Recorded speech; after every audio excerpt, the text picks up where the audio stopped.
¿Sabemos realmente cómo y cuándo se inició la civilización? Los científicos creen que el diluvio bíblico y la Atlántida de Platón son meras fábulas. Pero en las más diversas culturas existen cientos de mitos similares sobre una inundación universal que exterminó a la humanidad en la noche de los tiempos. Les invito a que nos acompañen en un viaje fascinante a través de todo el mundo. Un viaje en busca de pruebas sobre una inundación universal que posiblemente acabó con una avanzada civilización planetaria, cuyos restos aún perduran a un extremo y otro del océano. Y haremos este recorrido acompañados por un guía excepcional, Colin Wilson, escritor de fama mundial. Examinen con nosotros los argumentos y evidencias expuestos por especialistas en diversos campos del saber. Y tal vez entonces se convenzan, como yo, de que no somos los primeros, de que antes de la historia conocida hubo una o más civilizaciones avanzadas que fueron destruidas.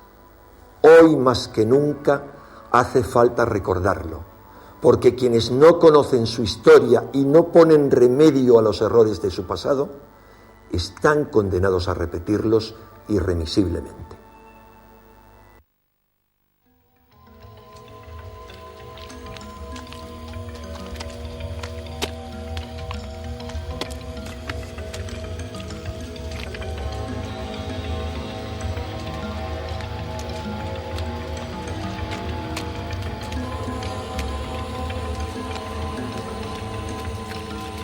¿Dónde y cuándo se originó la civilización?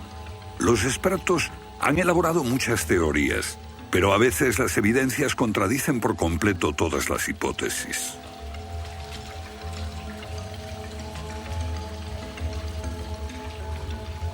Bajo el suelo congelado de Siberia se han encontrado especies animales extinguidas por un repentino cataclismo global, como el mamut gigante. También se han descubierto mapas muy antiguos que muestran la Antártida siglos antes de que fuese descubierta. Este mapa tiene centenares de años y describe la auténtica configuración de la Tierra de la reina Maud, que está oculta bajo 1 kilómetro de hielos, y su configuración real no se conoció hasta 1949. Hace 100 años, un arqueólogo concluyó que la antigua ciudad de Tiahuanaco, en Bolivia, fue un observatorio estelar alineado con el Sol y las estrellas. Calculó que tendría 17.000 años. Su afirmación fue puesta en ridículo hasta hace poco tiempo. La única corrección que yo haría se debe a que ahora contamos con mejores mediciones, y sospecho que su antigüedad sería de unos 12.000 años. Tiahuanaco es la ciudad más antigua que conocemos en toda la Tierra.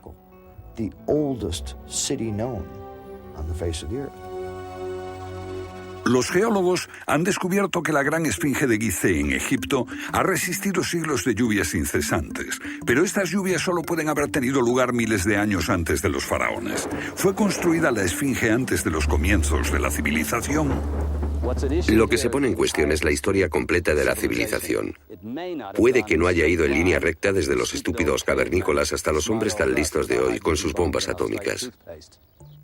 A veces, las pruebas que se hallan rompen todas las reglas. En este documental entrevistaremos a personas que están juzgando meticulosamente esas evidencias y elaboran nuevas teorías que pueden cambiar nuestra idea de la civilización humana. Esta enorme cara fue tallada por los antiguos olmecas de México. Se cree que tiene al menos 2000 años y es inequívocamente africana. Sin embargo, se supone que los negros no llegaron a América hasta después de Colón. En su libro De la Atlántida a la Esfinge, el escritor Colin Wilson recoge indicios de lo que él y otros creen que son los rastros de una avanzada cultura anterior al comienzo de la historia.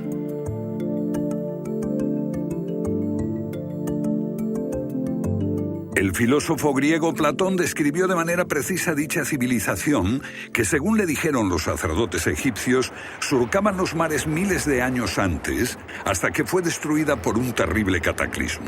Platón la llamó Atlántida.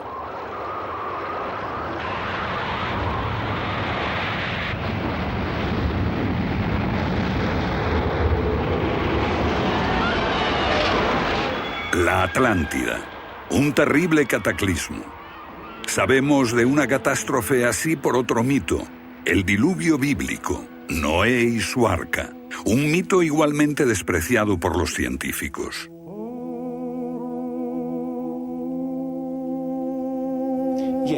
Cuando rechazan el diluvio bíblico y a Noé y el arca como una fábula, los científicos están ignorando el hecho de que hay cientos de mitos de diluvios en todas las culturas, aparte de las narraciones de Mesopotamia y de los hebreos, que dicen lo mismo sobre un desastre planetario que virtualmente borró al género humano antes del comienzo de la historia conocida.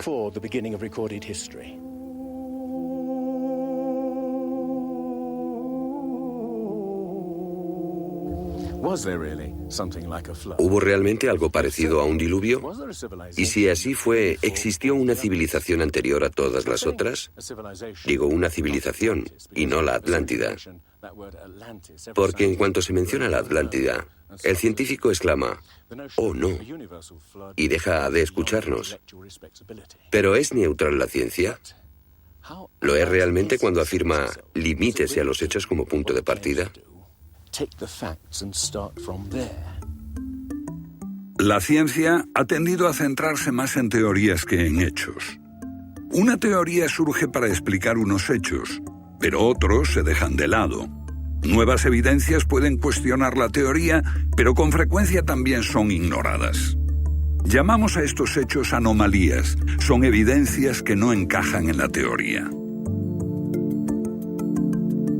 En su polémico libro Arqueología prohibida, los científicos Thompson y Cremo muestran lo que ocurre cuando una evidencia contradice las teorías científicas. En los últimos 150 años, los arqueólogos y antropólogos han enterrado tantas evidencias como las que han desenterrado, literalmente. Básicamente estamos ante lo que llamamos un filtro del conocimiento. Este es un rasgo fundamental de la ciencia y de la naturaleza humana. La gente tiende a filtrar cosas que no convienen. Cuando los científicos ven que algo no se ajusta al paradigma aceptado, tienden a eliminarlo. No se enseña, no se discute, y la gente ni siquiera se entera de ello.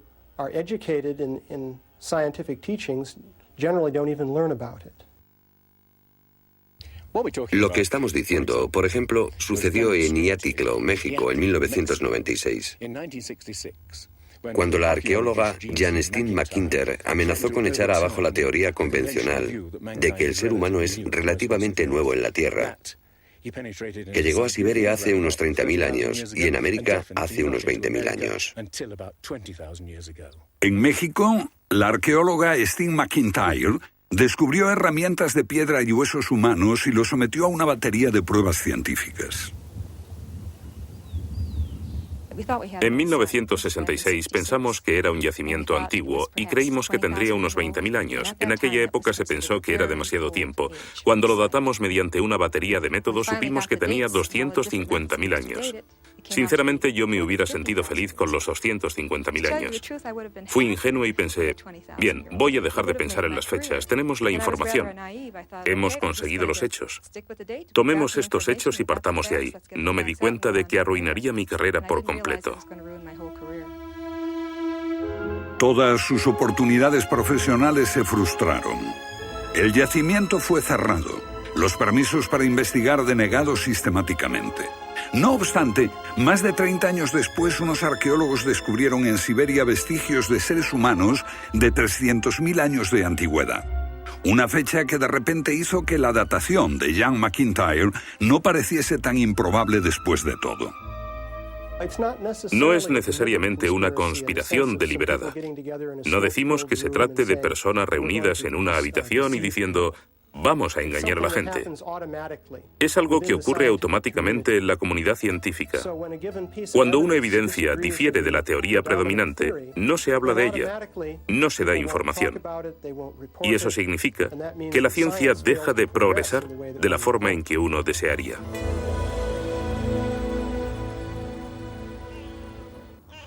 ¿La ciencia está pasando por alto evidencias de un pasado que hemos olvidado?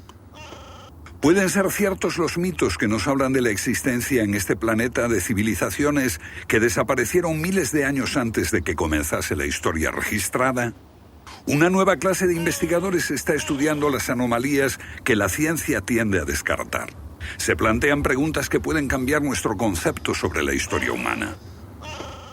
La fortaleza inca de Sacsayhuamán, de edad indeterminable y construida por gente que carecía de metales duros o de cemento, que no conocían la polea, ni la rueda, ni la grúa. Solo miren esta piedra. He contado 11 ángulos. Debe pesar más que 200 coches juntos y revela la increíble habilidad de la gente que la hizo. Y también algo más. Una capacidad asombrosa para manipular objetos de este tamaño. ¿Cómo diablos las levantaban? Bolivia. Las misteriosas ruinas de Tiahuanaco. La misma habilidad manual, una capacidad de construcción que resulta inexplicable. Las piedras están perfectamente ensambladas. Intentemos insertar una aguja en cualquier punto de las junturas. La aguja no entra.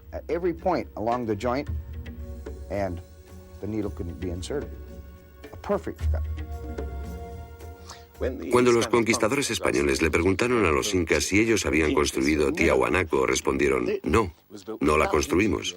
Se hizo miles de años antes de que viviéramos nosotros. La evidencia muestra que fue erigida por una civilización avanzada. Un descubrimiento casual nos lo revela. Los bloques de construcción de Tiahuanaco no están pegados con cemento. El que separa estas piedras descubre el inesperado brillo metálico que las mantiene unidas.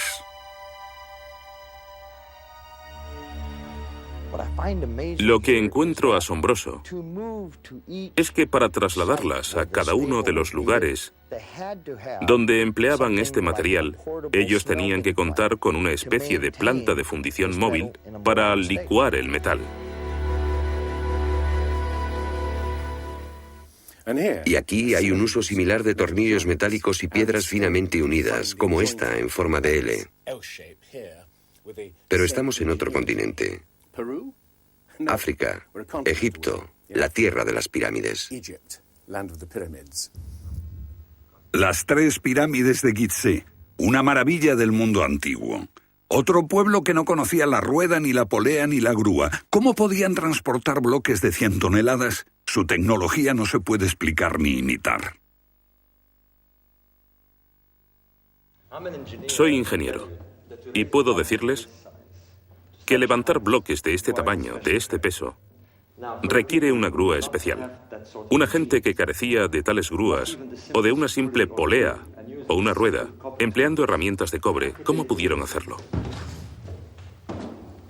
Bobal cree que la Gran Pirámide de Gizeh era mucho más que una tumba y que revela un sorprendente nivel tecnológico. En su libro Guardián del Génesis, Robert Bobal y Graham Hancock enumeran muchas hazañas inexplicables. Chris Dunn, experto en perforaciones. Bueno, permítanme una pregunta. ¿Cómo cree que lo hicieron? El sarcófago de la Cámara del Rey. ¿Cómo lograron unos constructores primitivos que la superficie interior encajase con la superficie de la piedra del sarcófago al milímetro? Esta habilidad requiere profundos conocimientos de física. Es un misterio como la perforación misma. Primitivamente, la típica manera de hacerlo sería con una sierra de arco, un berbiquí. Introducirían la herramienta en la pieza usando arena o un diamante, pero pienso que eso supondría mucho tiempo, muchos años para hacerlo.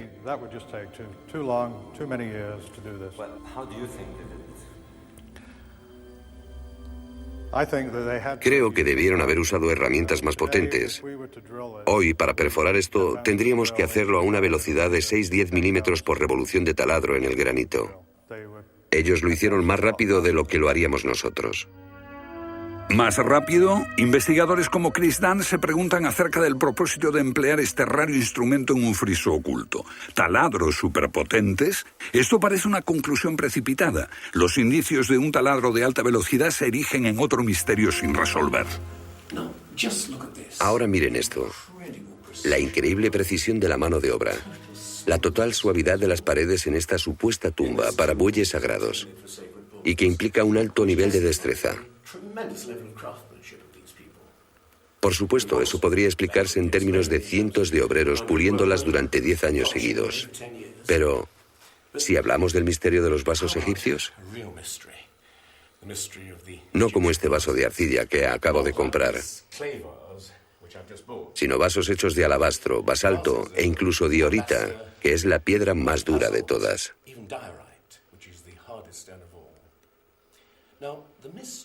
Es bastante fácil ver cómo se podría ahuecar taladrando directamente hacia adentro. Pero, ¿qué pasa con los ángulos? La tecnología moderna es incapaz de hacerlo.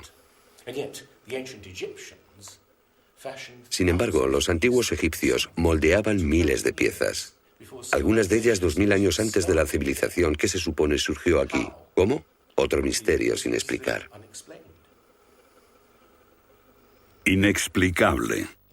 ¿Cómo pudieron los constructores alinear sus gigantescas pirámides con los puntos cardinales tan impecablemente? En perfecta dirección este-oeste y norte-sur, con una exactitud no igualada por los modernos constructores. La Gran Pirámide parece ser un modelo matemático del hemisferio norte e incorpora el trascendental valor de pi, las veces que cabe el diámetro de un círculo en su circunferencia.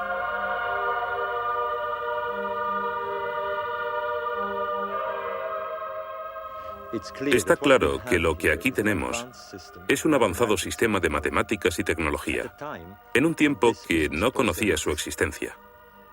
Para lograr estos resultados, los antiguos constructores tenían que usar un eclímetro de 52 grados. Cualquiera otro no valdría. Pero no solo los egipcios conocían el valor pi.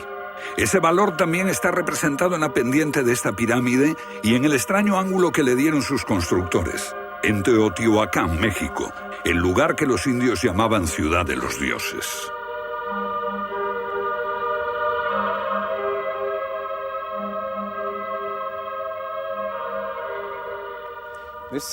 En su época, esta ciudad fue más grande que la Roma imperial. Lo que pueden ver es una serie de estanques que llenaban de agua, cuya superficie lisa reflejaba los cielos y cuyas ondas podrían servir como anuncio de terremotos. Estos templos, en el lado opuesto, se cree que representan cuerpos celestiales. Una cosa está clara: todo el lugar parece tener una especie de obsesión con la astronomía y la eternidad. En los equinoccios, el 21 de marzo y el 21 de septiembre, estas pirámides proyectan sombras gigantes, lo que las convierte en un perfecto reloj para la medición del tiempo. Como si proviniesen de una fuente común, las antiguas civilizaciones de todo el mundo exhiben un sofisticado conocimiento de los cielos que todavía nadie ha explicado. Fascinación por el sol, las estrellas, el lento e inexorable movimiento de la Tierra determina que las constelaciones parezcan viajar por los cielos nocturnos y por las épocas.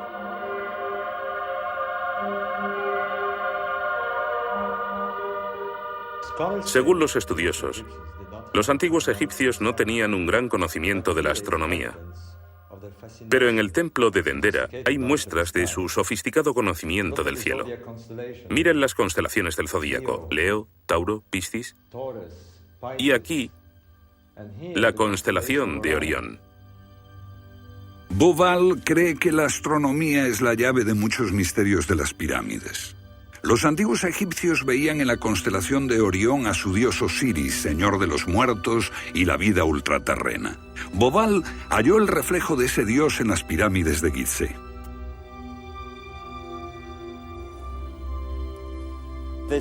Esto es realmente un misterio. Pequeños canales de ventilación orientados hacia arriba. Para los egiptólogos no eran más que canales de ventilación, pero los astrónomos piensan distinto. Para el antiguo Egipto esto fue Rostau, la entrada al reino subterráneo, el reino del dios Osiris u Orión. Para los antiguos egipcios, Orión era Osiris, el gran dios de la resurrección. Esto es una reconstrucción del cielo en el año 2500 a.C., y fue sorprendente descubrirlo. Los canales apuntan a Orión y a la estrella Sirio, que era Isis, la esposa de Osiris. En textos antiguos, Bauval descubrió que deben de haberle servido una ceremonia secreta para la resurrección de los faraones muertos, que renacían como estrellas en la constelación de Orión. Uno de esos textos dice: «Oh rey, permite que atraviese el serpenteante canal, la Vía Láctea, hasta el punto donde está Orión». Bauval cree que Osiris tenía tal importancia que los constructores emplazaron las 3 pirámides de Gizeh para que fueran un reflejo terrestre de las 3 estrellas del cinturón de Orión. Esa correlación fue solo el comienzo. Bauval descubrió que los antiguos habían dado nombre de estrellas a otras 2 pirámides próximas. Esto le hizo entrever un plan más amplio y quedó perplejo. La constelación de Orión, el dios Osiris, estaba en el cielo y en la tierra.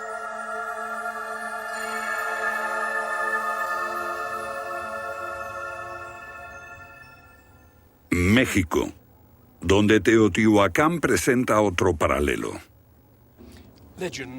Una leyenda la llama la ciudad de los dioses y sugiere que su propósito era convertir a los hombres en seres celestiales. Como ocurre en Egipto con las pirámides de Giza, los mitos hablan de la reencarnación en las estrellas. Ese es el secreto de Teotihuacán.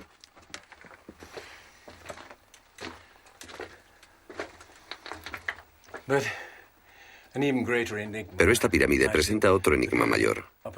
Cuando se excavó por primera vez en 1906, se halló una enorme capa de mica. Ahora sabemos que la mica se usa como aislamiento eléctrico. No tenemos idea de para qué la utilizaban ellos. Lo que resulta aún más extraño es que la mica procede de Brasil. Imaginemos el problema de trasladar toda esta mica a más de 2.000 kilómetros de distancia. ¿Cómo? ¿Con qué finalidad? No tenemos ni idea. Tiahuanaco, Bolivia. Otra cultura perdida revela la misma fascinación por el sol y las estrellas. Hace 100 años, el arqueólogo boliviano Poznański observó que en el primer día de primavera el sol salía exactamente por el centro del templo. Fue el inicio de un gran descubrimiento. Poznański descubrió que este templo era un observatorio, un gran reloj para medir la progresión del sol. Y podemos utilizar ese alineamiento astronómico para datar el lugar. Durante el año el sol sale cada día por un punto diferente del horizonte. El primer día de primavera un observador vería salir el sol exactamente en el centro. Estudiando el esquema de Poznański, dedujimos que en los primeros días de invierno o de verano el sol saldría por encima de las piedras angulares. Pero no fue así. Los arqueólogos actuales dicen que los constructores cometieron un error de cálculo. Después de observar la perfección con la que se construyó este sitio, con piedras de 100 toneladas, sugerir que los marcadores del solsticio están mal alineados me parece increíble. Neil Stide hizo una completa verificación de los cálculos de Poznański. Midiendo el ángulo de las piedras angulares y comparándolo con las posiciones actuales de salida del Sol, Poznański calculó que Tiahuanaco fue construida hace 17.000 años. En ese tiempo, la inclinación del eje de la Tierra era ligeramente distinta de lo que es hoy en día y el Sol habría salido directamente encima de las piedras angulares.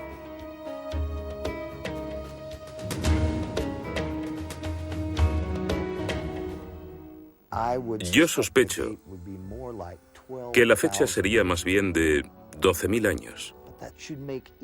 Pero eso haría que todos nos cuestionásemos completamente los orígenes de la civilización. Una civilización perdida en el tiempo dejó sus huellas en varios lugares del mundo. Los sacerdotes egipcios dijeron al filósofo griego Platón que una civilización así habría existido hace 12.000 años. Pero según la ciencia, el ser humano abandonó la prehistoria hace solo 5.000 años. En Egipto, el investigador John West descubrió que la esfinge de Gizeh no resultó alterada por el clima de la misma forma que las construcciones del entorno, erosionadas por la arena y los vientos del desierto. En vez de un desgaste horizontal, la esfinge tiene marcas de erosión redondeadas y onduladas. No se necesita ser geólogo para mirar y ver lo que se debe al tipo de clima. Solo el agua cayendo copiosamente sobre las paredes del recinto pudo producir esos contornos redondeados.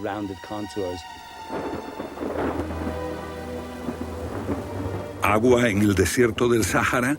Ciertamente no en tiempos de los faraones. Para eso hay que trasladarse a finales de la era glaciar. Unos 10.500 años antes de Cristo, miles de años antes de que existiesen los faraones. ¿Pero por qué entonces la esfinge tiene cabeza de faraón?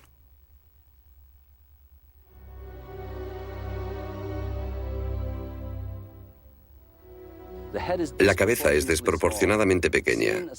Desde el aire se ve que el cuerpo de la esfinge es largo y aplanado, y la cabeza casi se parece a la de un alfiler. Para nosotros, esto indica que ha sido tallada más de una vez. En otras palabras, la cabeza se rehizo en algún momento de su larga historia.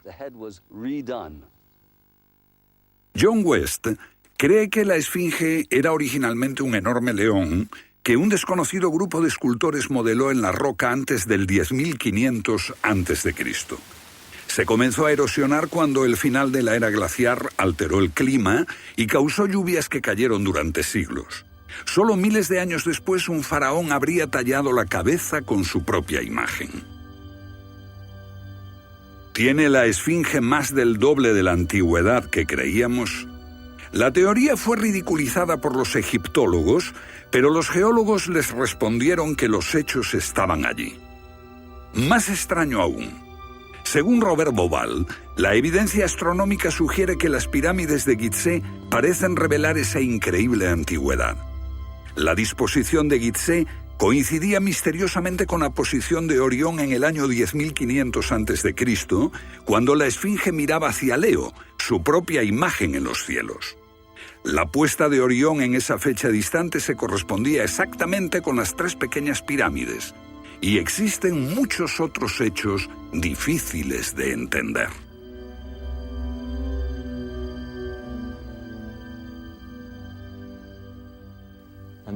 Esto coincide exactamente con las ideas que se desarrollaron tras los análisis geológicos de la esfinge. 2 ciencias sólidas indican que la esfinge podría remontarse al año 10.500 a.C.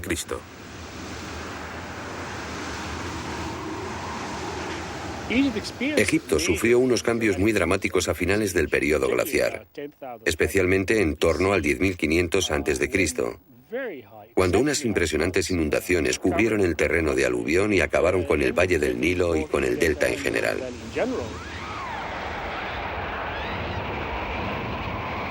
«10.500 años antes de Cristo, un periodo de inundaciones. ¿Pudieron los diseñadores de Gizeh remontarse a un tiempo tan distante? El tiempo de sus mitos dice que el dios Osiris y sus asistentes ascendieron del caos para traer los primeros frutos de la civilización. ¿De dónde vinieron?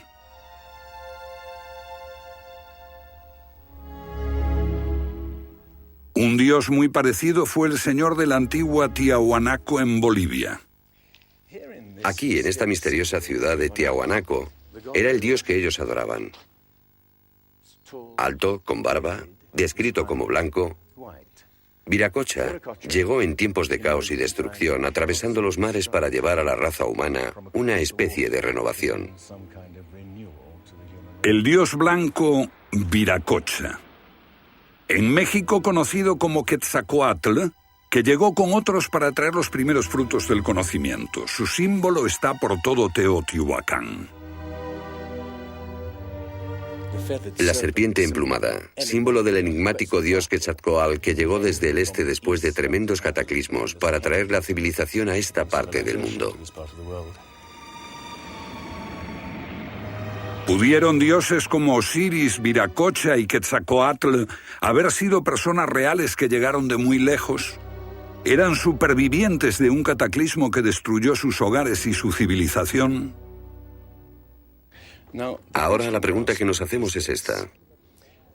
¿Existió una remota civilización, hasta ahora sin identificar, que llegó a Egipto, México y Sudamérica? ¿Y que dejó su impronta en un cuerpo de conocimientos, por difícil que sea de discernir? Tomados por separado, acepto que los datos aislados revelan poco, pero consideremos juntos todos esos elementos comunes. Ambos lugares tienen enormes pirámides, alineadas exactamente con los puntos cardinales, e incorporan avanzados conocimientos matemáticos. Ambas culturas demostraban un asombroso conocimiento de astronomía, expresado en los grandes monumentos sagrados que erigieron. Aunque no conocían ni la polea ni la rueda, ambas pudieron hacer construcciones con enormes piedras finalmente ensambladas en un estilo único, con ángulos en forma de L y tornillos de metal. Y ambas utilizaron el proceso de la momificación para preservar y honrar a sus muertos. Aquí se halló una nueva y asombrosa pista cuando la doctora Balabanova, de la Universidad Alemana de Ulm, descubrió que muchas momias de Egipto contenían cocaína y nicotina, naturales de Sudamérica. Tengo una cantidad de cartas insultantes. Dicen que todo esto no tenía sentido, que yo fantaseaba, que era imposible porque estaba comprobado que antes de Colón esas plantas no existían en ninguna parte del mundo, excepto en América. Pero su investigación se repitió con cientos de momias y no quedó lugar a dudas. En un pasado remoto, unos navegantes atravesaron el mar e influyeron en las culturas a ambos lados del Atlántico. La idea está sugerida incluso por lo que no está allí. México, la antigua cultura de los mayas. Los sacerdotes mayas tenían tablas para predecir los eclipses de sol y de luna. Pero hay algo muy extraño. No conocieron nunca el simple principio de la rueda. Podían visualizar la eternidad pensando en millones de años, pero jamás aprendieron a pesar un saco de grano. Esta compleja civilización murió finalmente porque no supo desarrollar métodos de agricultura para alimentarse. Lo que estoy sugiriendo es: ¿puede que ellos heredaran una parte específica de su conocimiento de una civilización anterior, mucho más sabia? Un contacto. A veces la evidencia está ahí para que la veamos todos. Los antiguos olmecas en México pusieron a sus soberanos caras africanas. ¿Qué les parece esta? Tallada por esos mismos olmecas. Es genéticamente imposible que un indio tenga barba, pero aquí está la cara de un blanco caucasiano, esculpida 2000 años antes de que los españoles llegaran al Nuevo Mundo.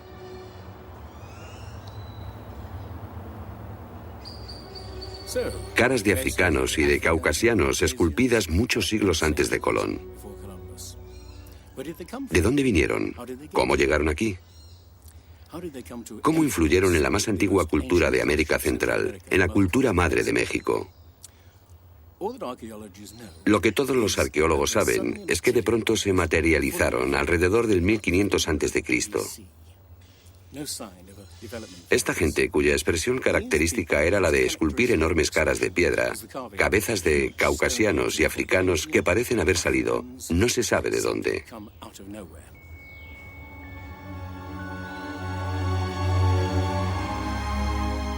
Oaxaca, la antigua ciudadela del Monte Albán. Aquí, en el sur de México, está el último testimonio de esos misteriosos hombres. Porque estas figuras esculpidas en piedra parecen corresponder a muertos en combate, desnudas, desamparadas, la mayoría castradas. Este puede reflejar el momento en que estos hombres desaparecieron de la historia.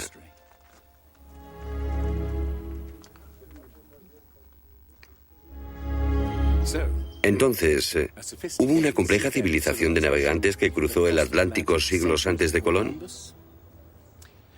Pero tenemos otra evidencia. Estos son viejos mapas que sugieren que los antiguos marinos tenían un conocimiento de la Tierra que nunca se ha explicado. Un puzzle para los científicos de este siglo.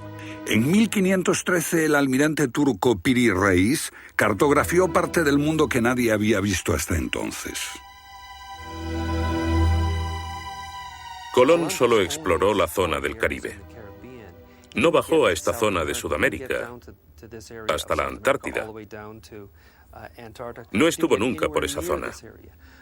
Pero estos mapas muestran todos estos detalles con gran precisión, antes de que cualquier explorador europeo llegase a esas regiones. Este mapa, de muchos siglos, describe la configuración real de la tierra de la reina Maud, que ahora está sepultada bajo 1 kilómetro de hielo. Y su forma precisa no se determinó hasta 1949. Inexplicable.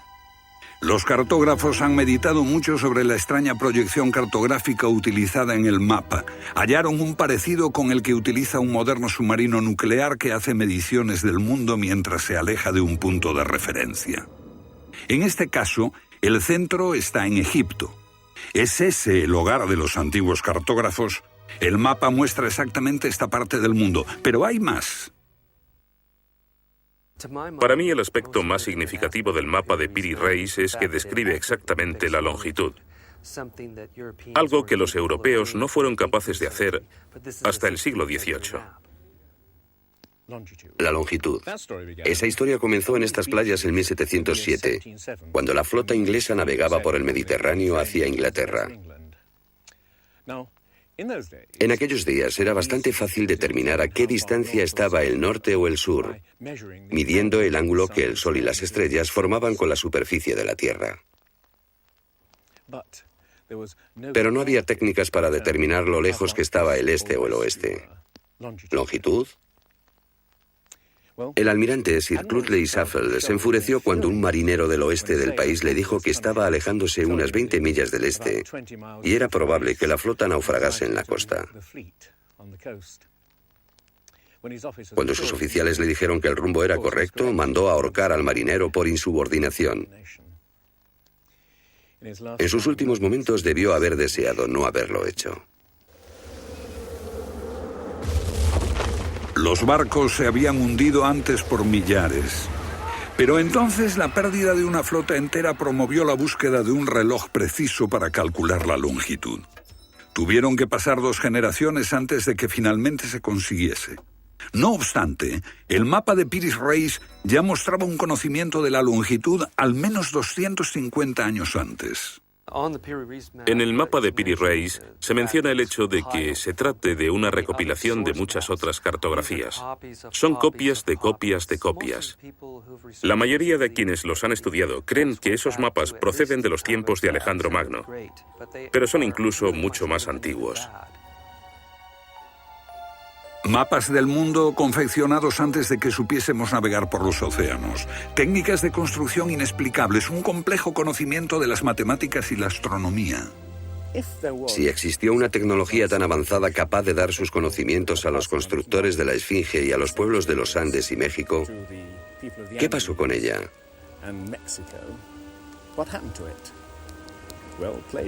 Platón dice que existió esa civilización avanzada tecnológicamente y capaz de surcar los océanos del mundo, la Atlántida, situada en una enorme isla-continente.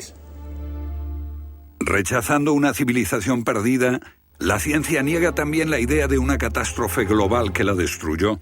Pero Platón y la Biblia no son las únicas evidencias. El Popol Vuh, libro sagrado de los mayas, habla de enormes marejadas e inundaciones que azotaron el mundo durante meses. una lluvia fría y negra indescriptible y granizo. Los antiguos hablaban de tiempos de caos, de inundaciones y oscuridad de los cuales emergieron los dioses para dar forma a la tierra de Egipto.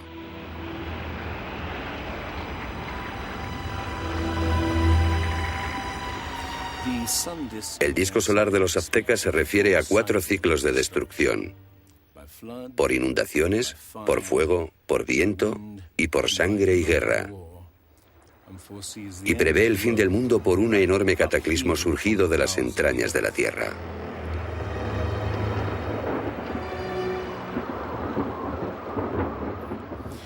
Otros mitos de la América antigua hablan de inundaciones apocalípticas y torrentes de fuego, de erupciones volcánicas y terremotos. Un pasado que no podemos recordar ni olvidar.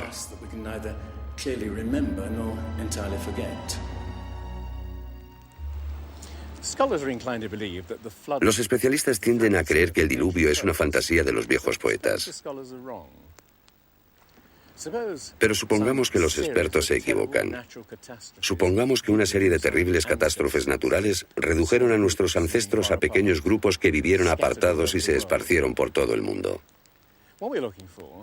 Lo que buscamos es una época que coincida perfectamente con los mitos, igual que el zapato encaja en el pie de Cenicienta. Una pista. La fosa de Alquitrán en La Brea, California. Una inmensa sepultura de millones de animales que hoy se ha convertido en atracción turística. Bajo la superficie está el campo de petróleo del lago Salado. El asfalto brota por las grietas y fisuras como un papel cazamoscas y atrapa a los animales. Y encontramos aquí una increíble colección de especies atrapadas en los últimos 40.000 años.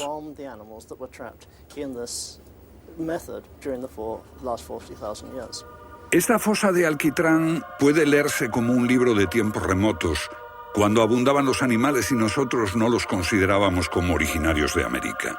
Mamuts, elefantes, rinocerontes, perezosos gigantes, tigres sable, incluso caballos y camellos.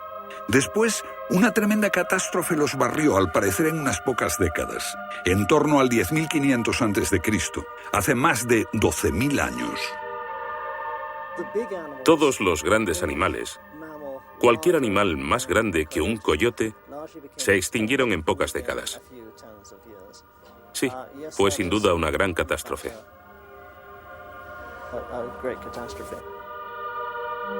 Un registro de la catástrofe. El fin de la era glaciar. En el 10.500 a.C., hace más de 12.000 años. Temperaturas que habían permanecido relativamente estables durante miles de años de pronto se elevaron. Un aumento de temperatura de más de 5 grados en un abrir y cerrar de ojos. Solo entre 3 a 10 años. Se trata del asombroso descubrimiento de unos científicos que perforaron la capa de hielo en Groenlandia para investigar los cambios en la atmósfera. El hielo de Groenlandia ha sido llamado por algunas personas la piedra roseta del clima, porque ver que el clima puede cambiar tan rápidamente es un enorme descubrimiento. Y este cambio ocurrió en un periodo de entre 3 años y una década. Hemos observado cambios espectaculares en la química de la Tierra. Y descubrimos que en un periodo en el que las placas de hielo estaban empezando a derretirse, es cuando tenemos más señales de sedimentos volcánicos y de mayor magnitud, mayores concentraciones que en cualquier otro periodo en los últimos 110.000 años.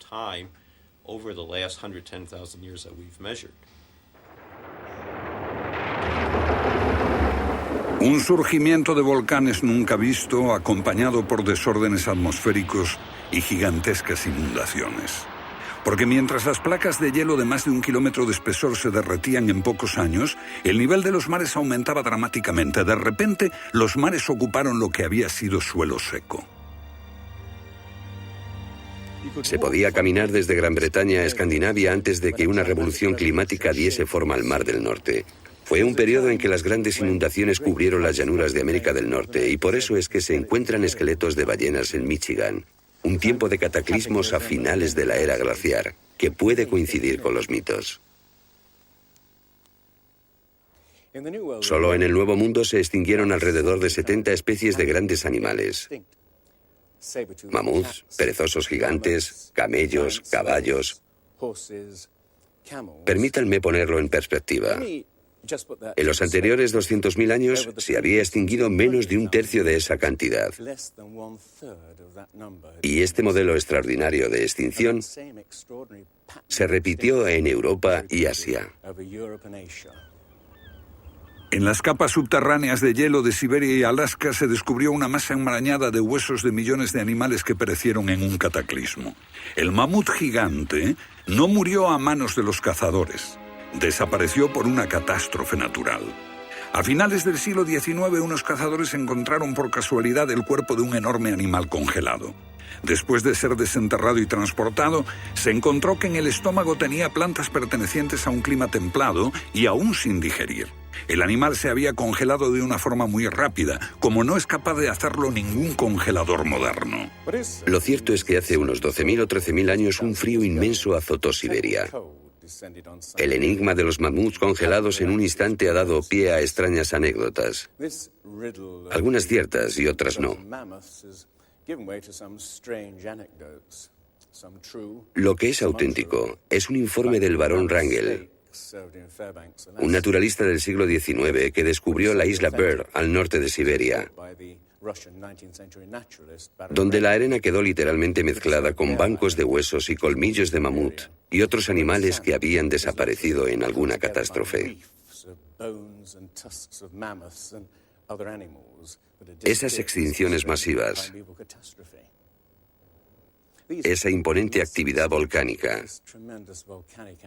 ese veloz derretimiento del hielo, parecen sugerir que hubo un cambio climático brusco hace 12.000 años.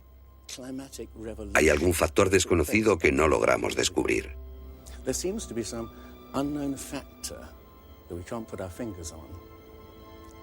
El fin de la era glaciar. ¿Qué provocó esa revolución? He aquí la gran cuestión. ¿Qué causó el cataclismo? Una de las mejores ideas la ha planteado Charles Hapgood.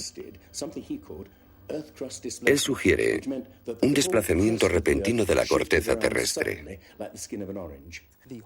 Toda la corteza de la Tierra es solo un tercio de un 1% de la masa terrestre.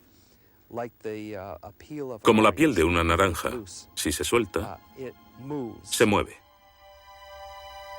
Más fina que una cáscara de huevo, la corteza de la Tierra queda apoyada en un interior líquido. La teoría imperante sobre la corteza terrestre es la de las placas tectónicas.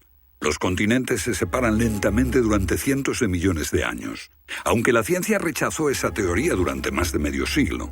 Ahora niega también la idea de que la corteza pudo moverse en su conjunto y repentinamente. Pero un científico quedó hipnotizado por la idea. Se llamaba Albert Einstein.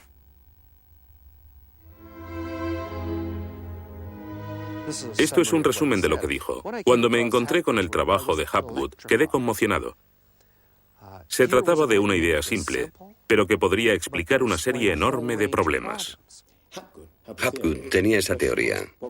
La cuestión era cuál fue el mecanismo que puso en movimiento el gigantesco conjunto. Y fue Einstein quien planteó una sugerencia. La enorme cantidad de hielo que rodea a los polos puede tener 3 kilómetros de espesor. Esos incontables miles de millones de toneladas de hielo, si se formaran de un modo desproporcionado, harían que toda la Tierra se sacudiese como una rueda, con un enorme peso colocado en su borde. Esta vibración bastaría para hacer que la corteza de la Tierra se moviese súbitamente. Hace 55.000 años el Polo Norte estaba cerca de Europa, pero de pronto se desplazó hacia la bahía de Hudson, en Canadá. Y en torno al año 12.500 a.C. se volvió a mover casi 2.000 millas hasta donde está actualmente. O es mejor decir que las tierras y los mares atravesaron el polo, impulsados por un repentino desplazamiento de la corteza terrestre. De ser así, esta es una de las cosas que habían ocurrido al final de la era glaciar. El desplazamiento impulsó a América fuera de la zona polar. El mar en el norte se congeló con una fina capa de solo unos metros de espesor. La inmensa vieja capa de hielo de Norteamérica, con más de 1,5 kilómetros de grosor, se derritió rápidamente en pocos años.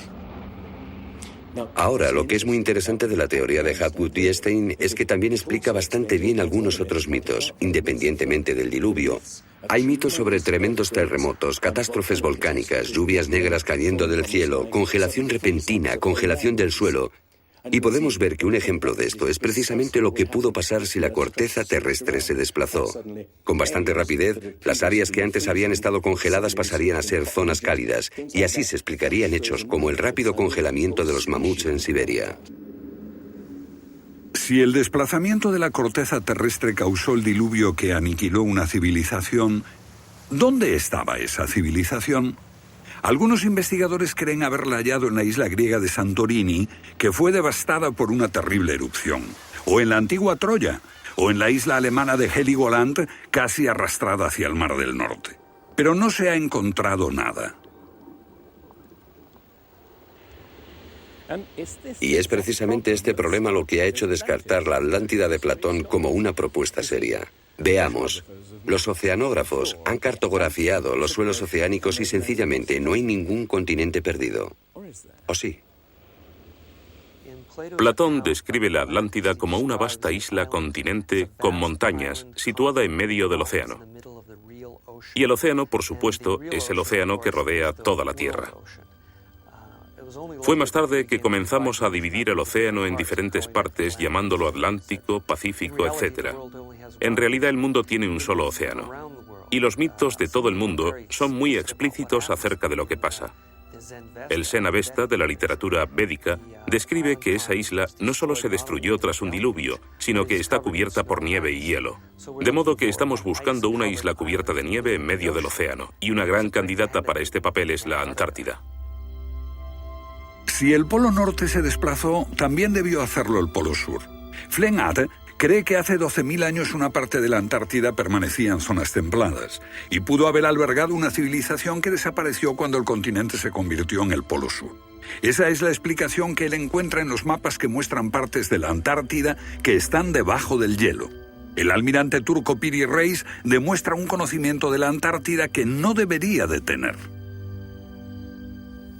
Tras examinarlos, especialistas en cartografía de la Armada y de las Fuerzas Aéreas nos dicen: hemos hecho comparaciones de picos salientes y de montañas. Hemos descubierto que coinciden de forma asombrosa.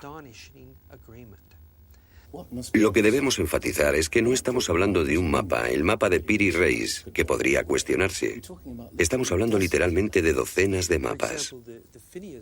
Por ejemplo, el mapa Phineus de la Antártida es sumamente preciso en cuanto a la configuración, mostrando sistemas fluviales que existieron allí, pero que no se conocían en el siglo XVI. La Antártida no fue descubierta hasta cerca del año 1800. Entonces, ¿cómo pudieron los cartógrafos europeos representarla? Solo, cree Flengard, si ellos la copiaron de copias de otras copias de mapas que se remontan milenios atrás. Hace solo unos 25 años supimos que bajo la capa de la Antártida existían unas islas, un continente, bajo un océano helado. Sin embargo, esa información ya estaba aquí, en este mapa. Estas islas de aquí corresponden a este área, y el modelo de nevadas aquí es muy intenso. Nada aquí. Estas islas debajo de este punto se podrían haber unido entre ellas antes de unirse a la tierra firme. Así, lo que se describe aquí es algo que yo creo que verdaderamente ocurrió en torno al 8000 a.C. Puede que en el 6000 a.C. a lo sumo. No hay forma de saber cómo lo consiguieron, a menos que postulemos la existencia de una civilización con habilidades para la navegación y la confección de mapas que solo se reinventaron en nuestro tiempo.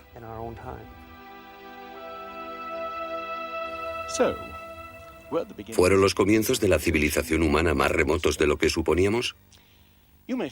Puede que uno sienta que muchos elementos de esta hipótesis suponen conjeturas extravagantes que, vistas por separado, pueden ser todas discutibles. Pero si juntamos esas piezas como las piezas de un puzzle, se empieza a ver que surge un modelo. Una civilización que se desvaneció y fue olvidada mucho antes de que comenzase el registro de la historia.